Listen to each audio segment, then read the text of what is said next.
Hello guys, magandang hapon dito sa New Zealand.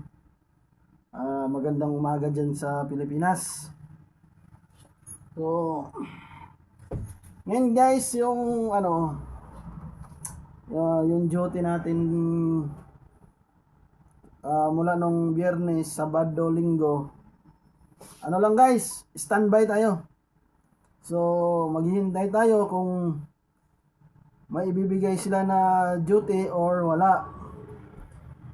So dito pala guys sa dito sa New Zealand at sa Pilipinas, yan ang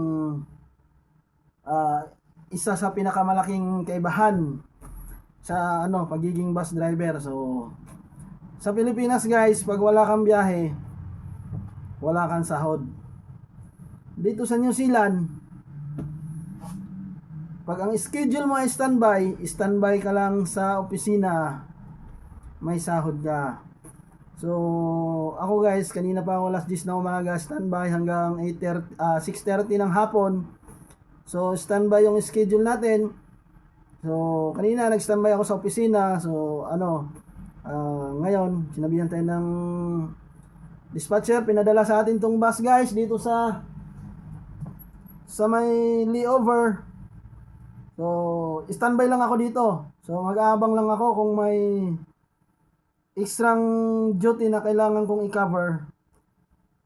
Yun, saka tatawag na lang sila. So dito lang tayo guys, naka-standby. Ito, walang magawa. Minsan higa-higa, wala tayong magawa. So pero yung sahod natin guys, sumasahod pa rin tayo.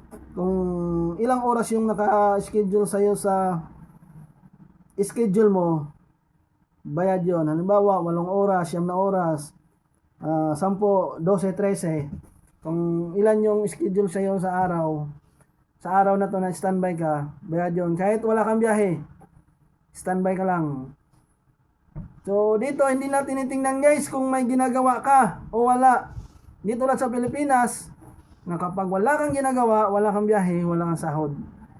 Dito, basta may schedule ka, pumasok ka, standby ka man o hindi, may sahod ka kahit wala kang ginagawa. Ayan guys, tulad ngayon ayan, pinadala lang sa akin yung bus dito sa layover. So ayan mga bus guys, ayan yung kulay blue na yan.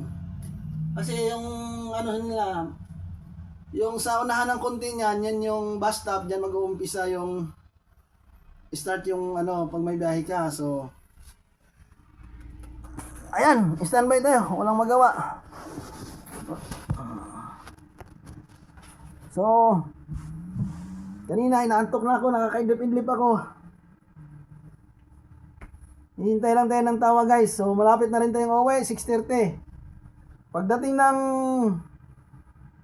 alas 6 guys, mga 6:10, 6:15, balik na ako dun sa depo, malapit lang naman dito.